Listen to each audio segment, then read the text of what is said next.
Prefeito da cidade finge ser sem abrigo para verificar como os funcionários trabalham. Disseram-lhe que tudo era bom.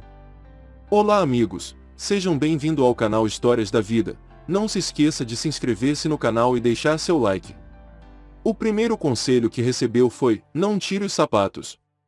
A segunda: não vá ao banheiro depois de escurecer. Embora o prefeito de Salt Lake County, Ben MC Adams, tenha dado atenção a ambos, isso não o fez se sentir menos vulnerável. Havia pouco que pudesse quando ele se acomodou para uma noite no abrigo para Sem-Teto Road Home, no centro da cidade.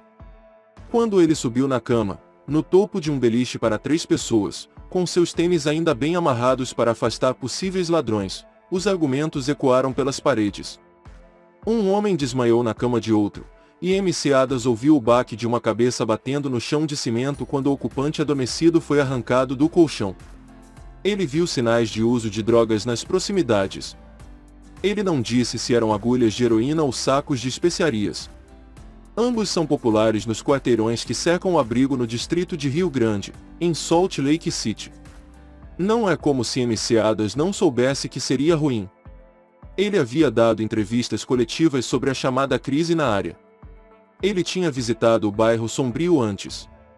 Ele tinha lido sobre os policiais agredidos e os traficantes de drogas escondidos e os sem-teto sem acesso aos serviços de assistência social.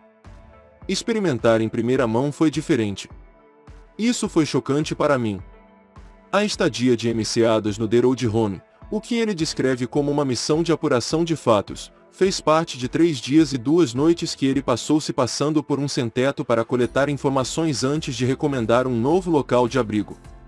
Buscar uma perspectiva mais pessoal, segundo ele, poderia orientar melhor os serviços e planos futuros que faltam no modelo atual.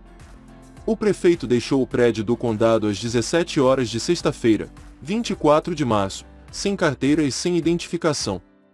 Ele carregava uma bolsa com roupas, seu telefone e uma lona azul de 5x8. E ele estava acompanhado por Patrick Renier, diretor de assuntos governamentais do condado. O Salt Lake Tribune ouviu falar das 72 horas de MC Adams nas ruas em abril e solicitou entrevistas desde então. O prefeito relutantemente sentou-se para falar sobre isso esta semana. Renier inicialmente concordou em conversar sobre sua experiência, mas depois decidiu contra. Apesar de enfatizar que a viagem não foi um golpe publicitário, MC Adams hesitou e se recusou a responder algumas perguntas específicas sobre o uso de drogas dentro do abrigo. The Road Home não sabia que ele ficaria lá. Eu não fui como um exposé, disse ele. MC Adams brinca dizendo que ele não parecia um prefeito quando caminhou da State Street até o bairro dos Sem-Teto ao longo da 500 West. Vestindo jeans e um moletom preto, com o capuz puxado sobre a cabeça na maior parte do tempo, a temperatura caiu para os 40 graus, ninguém reconheceu o prefeito. Seu objetivo era se encaixar e observar. Para a primeira noite, isso significava dormir na rua. Ele queria saber por que alguém poderia escolher a calçada ao invés do abrigo. Com apenas sua lona e sem cobertores, MC Adams e Renier encontraram um lugar para dormir ao lado de um prédio em South Temple. Várias centenas de pessoas, observou o prefeito, circulavam em torno deles na 500 West enquanto escurecia. Outros 50 ficaram do lado de fora na rua Rio Grande. Brigas aconteciam com frequência.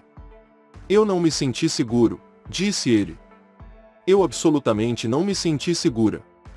MC Adams o descreveu como um ambiente muito caótico, e teve cerca de 4 horas de sono durante tudo isso. Ainda assim, algumas das pessoas com quem ele conversou disseram que é melhor estar do lado de fora e conseguir algum espaço no comércio de drogas e na galeria de tiro que inunda a área imediatamente em frente às portas do abrigo.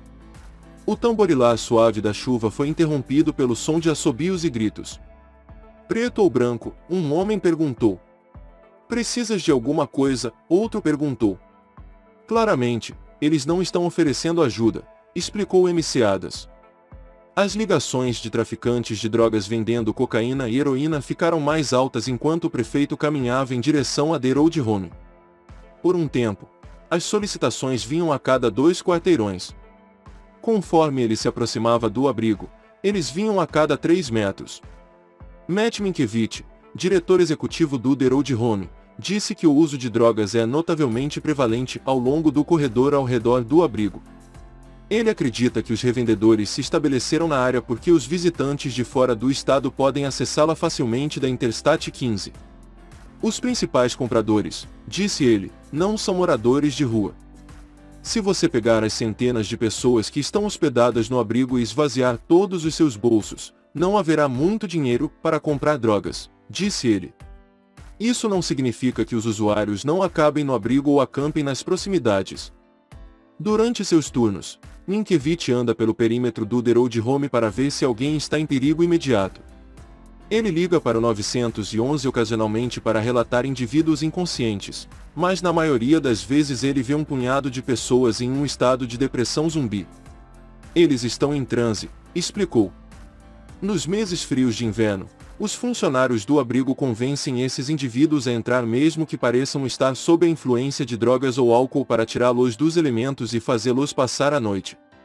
Às vezes, as drogas rastejam dentro do abrigo.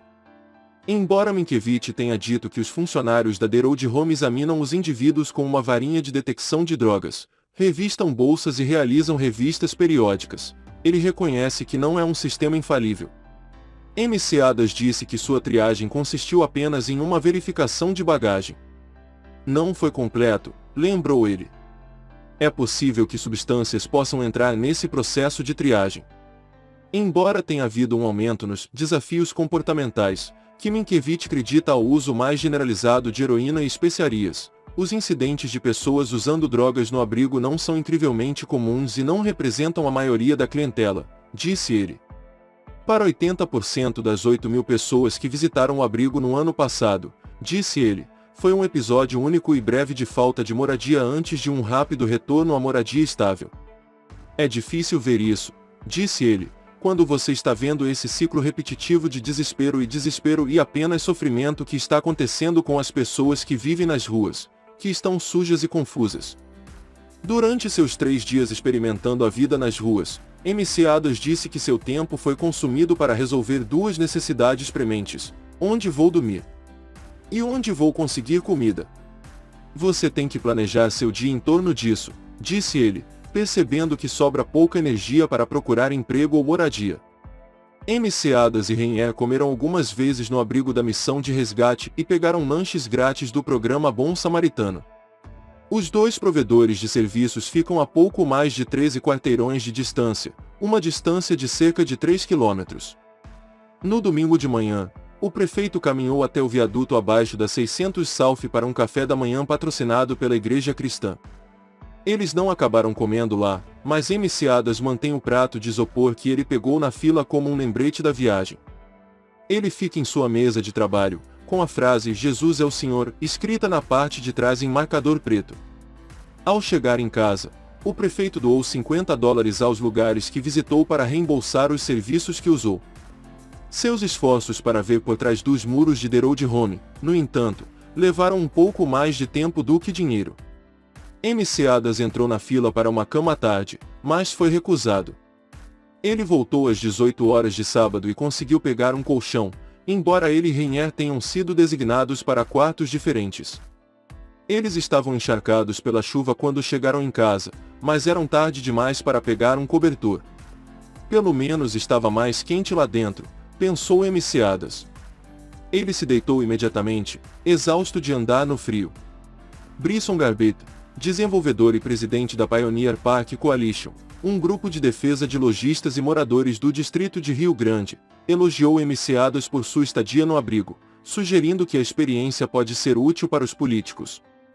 Eu acho que isso é corajoso e ousado da parte dele, disse ele.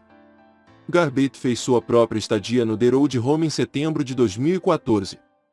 Enquanto esperava por uma cama, um traficante chamado Chevy distribuiu balões cheios de heroína e cocaína abertamente à luz do dia. Ele estava a 15 pés de um parque infantil. Eu não tinha ideia do que estava acontecendo em Salt Lake, disse Garbett. Ele acredita que a situação piorou nos quase 3 anos desde que ele esteve lá e eu pensei que era muito depravado na época, acrescentou Garbett. Ele ficou com mais medo de andar perto do abrigo à medida que o comércio de drogas explodiu e com ele crimes violentos. 3 pessoas foram mortas em homicídios no distrito nas últimas 2 semanas.